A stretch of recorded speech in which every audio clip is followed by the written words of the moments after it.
महाभारत का कुरुक्षेत्र। एक और धर्म के लिए खड़ा अर्जुन और दूसरी तरफ अपने ही रिश्तेदार गुरु और मित्र खड़े थे। यहीं से शुरू होती है ये कथा, भागवत गीता।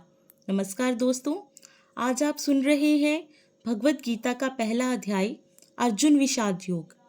कुरुक्षेत्र के मैदान में जब दोनों सेनाएं आमने सामने खड़ी हुई तो अर्जुन ने अपने भगवान सारथी श्री कृष्ण से कहा, भगवान, मेरे रथ को दोनों सेनाओं के बीच खड़ा करो ताकि मैं देख सकूं कि मुझे किन किन योद्धाओं से युद्ध करना है।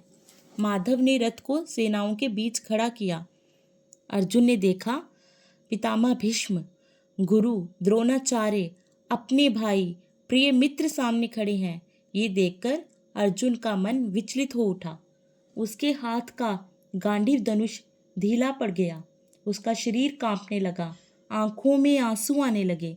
वो गहरे विषाद यानी शोक में डूब गया। अर्जुन ने कहा, हे माधव, मैं अपने ही रिश्तेदारों मित्रों को कैसे मारूं?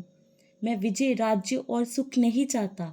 इसके लिए मुझे अपने ही भाइयों गुरुओं को वध करना पड़े। ऐसे राज्य, ऐसी खुशी मेरे किस काम की? मुझे लगता है मैं बिना युद्ध किए ही हार मान जाऊं। मेरे हृदय में मोह और करुणा ने स्थान ले लिया है। ऐसे में युद्ध नहीं कर सकता। यही है अर्जुन विषाद योग। ये अध्याय हमें ये सिखाता है कि जब इंसान मोह, दुख और भ्रम में डूब जाता है तो अब उसका विवेक और कर्तव्य बोध भी धुंधला पड़ जाता है। अर्जुन की ये दशा हमारे जीवन यात्रा से भी मेल खाती है। कभी कभी परिस्थितियाँ इतनी भारी हो जाती हैं कि हम अपने कर्तव्यों से मुंह मोड़ने लगते हैं। यही पल है जब हमें मार्गदर्शन की आवश्यकता रहती है। यहीं से भगवान श्री कृष्ण का महान उपदेश शुरू होता है जो गीता का हृदय बनता है।